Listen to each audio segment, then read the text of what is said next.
நியாய விலைக் கடைகள் அனைத்தையும் ஒரே துறைக்குள் கொண்டு வராதது ஏன் என பாமக தலைவர் அன்புமணி ராமதாஸ் கேள்வி எழுப்பியுள்ளார்.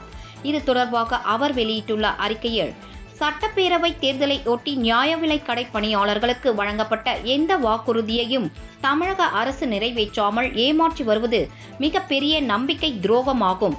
இதை தமிழக மக்கள் அனைவருக்கும் தமிழக அரசு செய்து வருவது கண்டிக்கத்தக்கது. பல துறைகளின் கட்டுப்பாட்டில் உள்ள அனைத்து நியாய விலைக் கடைகளும் நியாய விலைக் கடை பணியாளர்களின் ஊதிய முரண்பாடுகளை கருத்தில் கொண்டு திமுக ஆட்சிக்கு வந்தால் நியாய விலைக் கடைகள் ஒரே துறையின் கீழ் கொண்டு வரப்படும் என்ற தேர்தல் வாக்குறுதி இதுவரை நிறைவேற்றப்படாததால் நியாய விலைக் கடை பணியாளர்களின் துயரங்கள் தொடர்வதாக வேதனை தெரிவித்துள்ளார்.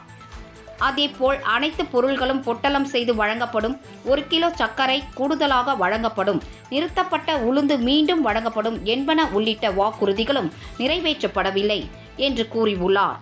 கவர்ச்சிகரமான வாக்குறுதிகளை கொடுத்து மக்களை மயக்கி ஆட்சிக்கு வந்த திமுக 99% வாக்குறுதிகளை நிறைவேற்றிவிட்டோம், இனி நிறைவேற்றுவதற்கு வாக்குறுதிகளே இல்லை என்பதைப் போல கதை கட்டி வருவதாகவும், மக்களை நம்ப வைத்து ஏமாற்றுவதையே திராவிட மாடல் அரசு தொழிலாகவும் வாடிக்கையாகவும் வைத்துள்ளது என்றும் அந்த அறிக்கையில் தெரிவித்துள்ளார்.